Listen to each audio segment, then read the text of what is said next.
The steady beep of the heart monitor filled the room like a metronome counting down a life I didn't recognize anymore. I stared at the ceiling, not because it was interesting, but because it was easier than looking at her. "Just sign it." Her voice was sharp, clean, like this was a business deal, not a marriage ending. The pen hit the tray beside my hand. "I didn't sign up for this," she added, her eyes flicking toward my wheelchair like it offended her. "I need a partner, not a problem." That word lingered. Problem. A month ago, I was running a company, closing deals, planning expansions. Now, a drunk driver ran a red light, and suddenly I was reduced to a diagnosis. Temporary paralysis, the doctors said. "Rehab will help. You'll likely walk again." But she didn't hear that part. She only saw the chair. I picked up the pen slowly, not dramatic, not angry. Just calm. "Good," she said as I signed. "You're making the right choice." I almost smiled. Not because she was right, but because she had no idea what she'd just agreed to. She turned and walked out, heels clicking against the hospital floor like punctuation at the end of a sentence. Done. Or at least, she thought so. "Are you okay?" the nurse asked gently. I nodded. "Yeah, never better." And I meant it, because for the first time in years, I was free too. You see, my name isn't just what she thought it was. She knew me as Cole Waverly. Simple, clean, easy to say.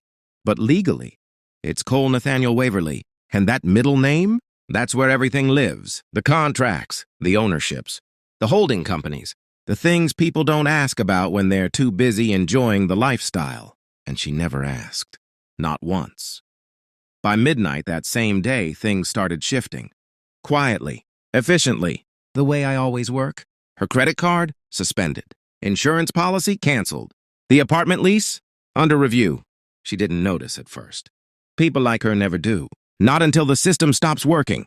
2 days later, her car didn't start. Not broken. Just repossessed. Technically, legally, mine. That's when the calls started.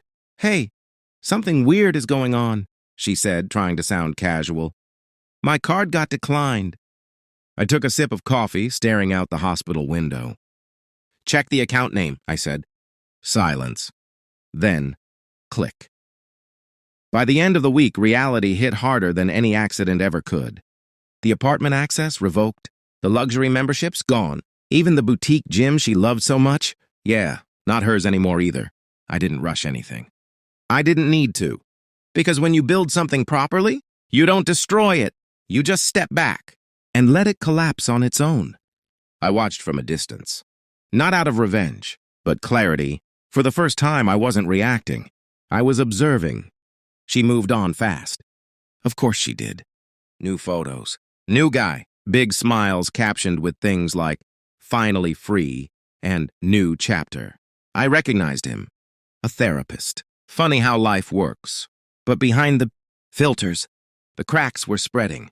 Fast. Bills she never knew existed started surfacing. Accounts she thought were shared? They weren't. They were mine. Always had been. One morning she showed up at the apartment, banging on the door like it was still hers. It wasn't.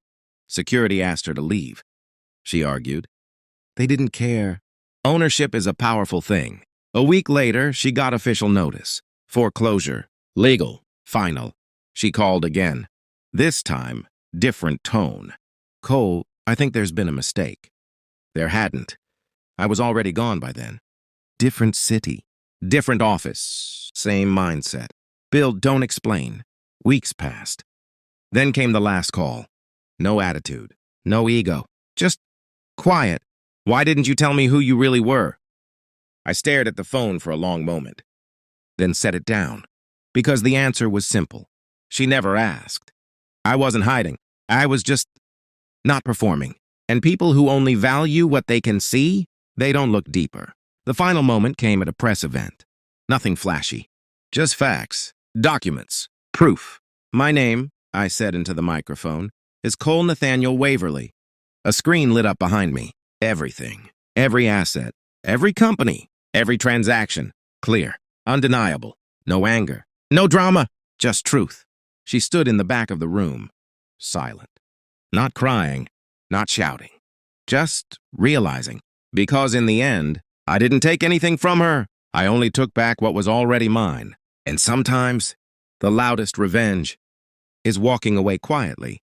While everything else falls apart behind you, the silence didn't hit her all at once.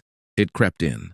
Slow, unforgiving. At first, it was just small inconveniences. A declined card here, a canceled reservation there. Things she could laugh off, blame on technical issues. But systems don't fail randomly. They respond to control, and she had none. 3 weeks after the divorce, she was sitting in a cafe she used to love. Same corner table, same overpriced coffee. But this time, different reality. "Ma'am, your card didn't go through." The barista said it politely, but loud enough for people to glance over. That used to never happen. Not to her. She forced a smile, pulling out another card. Declined. Another. Declined. Now the room felt smaller. Eyes lingered longer. And for the first time, she felt it. Not embarrassment. Not anger. Fear. She stepped outside, dialing my number again. It rang. And rang. Then voicemail. "Cole, please, just call me back. I think something's seriously wrong." Her voice cracked. But not because she missed me. Because she missed control. Meanwhile, across the country, I was standing in front of a glass wall overlooking the city. No hospital. No chair-bound identity. Just work. Progress. Movement. The kind she never believed I'd have again. Funny, right? People think strength is physical. It's not. It's structural. I had already transitioned everything. New accounts. New leadership. New protections. The foundation she used to parade around as her social badge? Reassigned. Rebranded. Refocused. Actually doing what it was meant to do. Not just looking good online. Back in her world. Things were collapsing faster now. The boutique she had an open tab with closed it. The salon she walked into like she owned the place requested payment up front. Even her so-called friends, they started creating distance. Because proximity to status is attractive.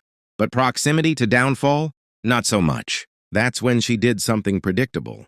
She tried to fix it. Not the situation. Me. She showed up at my old office, dressed perfectly. Like nothing had changed. Like presentation could rewrite reality. "Is he here?" she asked the receptionist. The woman looked at her calmly. "Mr. Waverly doesn't work from this location anymore." That sentence hit harder than anything else. Because it wasn't emotional. It was factual. Final. "Do you know where I can find him?" "I'm sorry, I don't." And just like that, another door closed. That night she posted again. But this time, no filters could hide it. Sometimes people show their true colors when you need them most. The comments came in fast. Support. Assumptions. Sympathy. But none of it paid her bills. None of it gave her access. None of it changed the truth. A few days later, she got an envelope. No loco. No warning. Inside, legal documents. Clear. Precise. Cold. A formal notice. She was no longer authorized to use the foundation's name. Any association she publicly claimed, now considered misrepresentation. She read it twice. Then a third time, like the words might rearrange themselves into something softer. They didn't. That's when reality finally settled in, not just financially. But personally, she didn't lose a husband. She lost access. And now, there was no way back in. Across the country, I received confirmation that everything had been finalized. Clean separation, no loose ends, no emotional attachments tied to assets. Exactly how I planned it. People think revenge is loud, explosive, dramatic. It's not. Real power is quiet, calculated, patient. I didn't ruin her life. I removed myself from it, and everything she built on top of me collapsed. Weeks later, I agreed to one final meeting. Not because she asked, because I decided. She walked into the conference room slowly. Different energy now.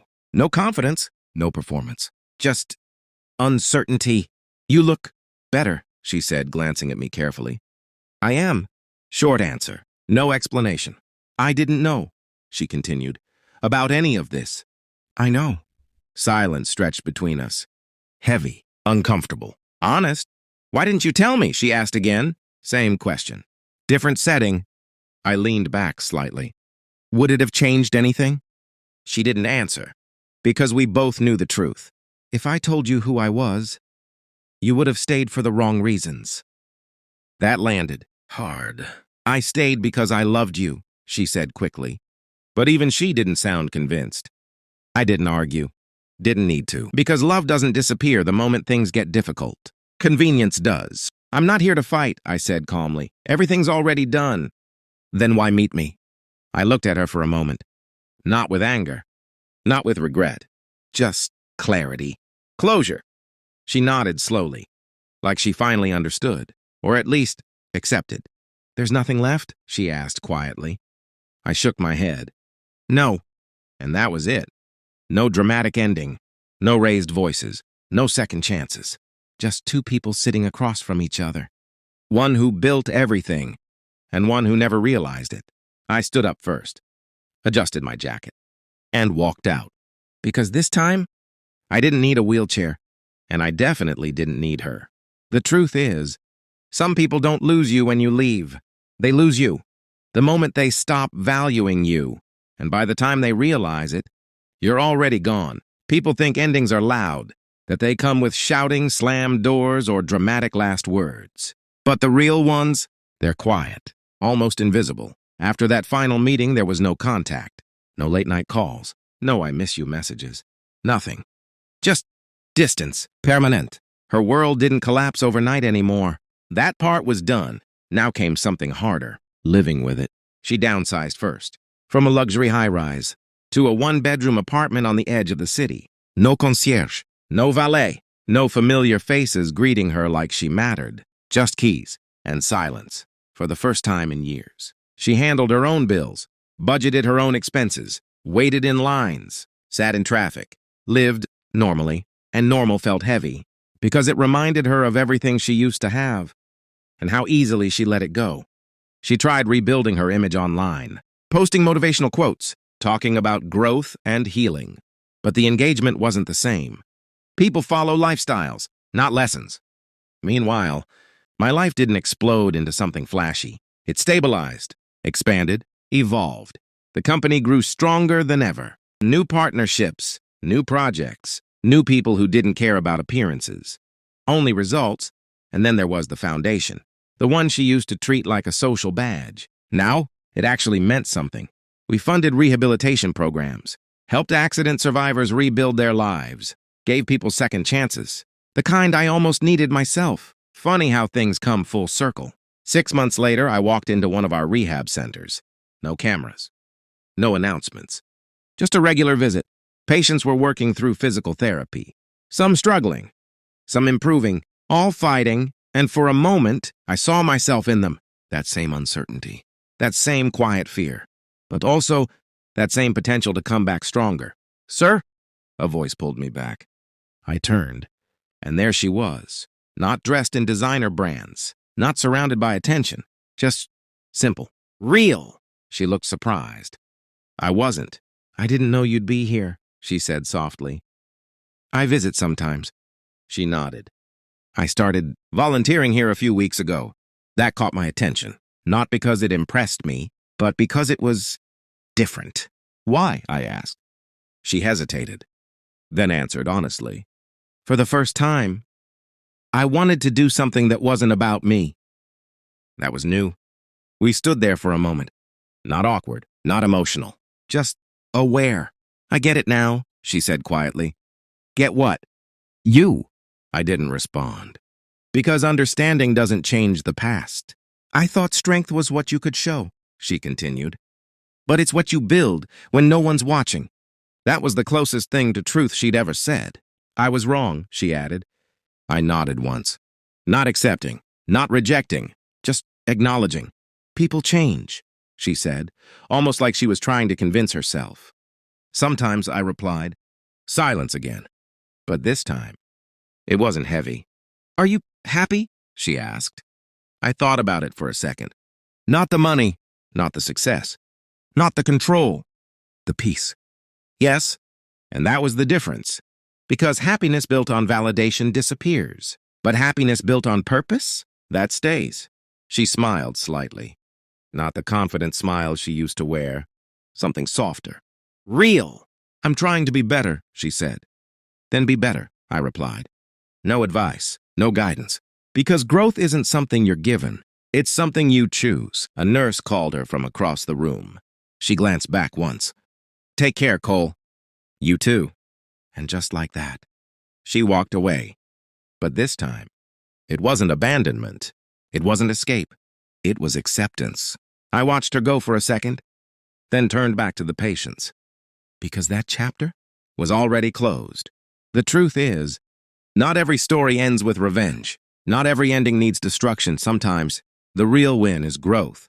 She lost a life she didn't value, and I built one she could never understand. Not because I hid it, but because she never looked deep enough to see it. And now, we were just two people who once shared a life, but no longer shared a future, because some lessons only come after you lose everything. And some people only become who they're meant to be, after they walk away from who they used to be.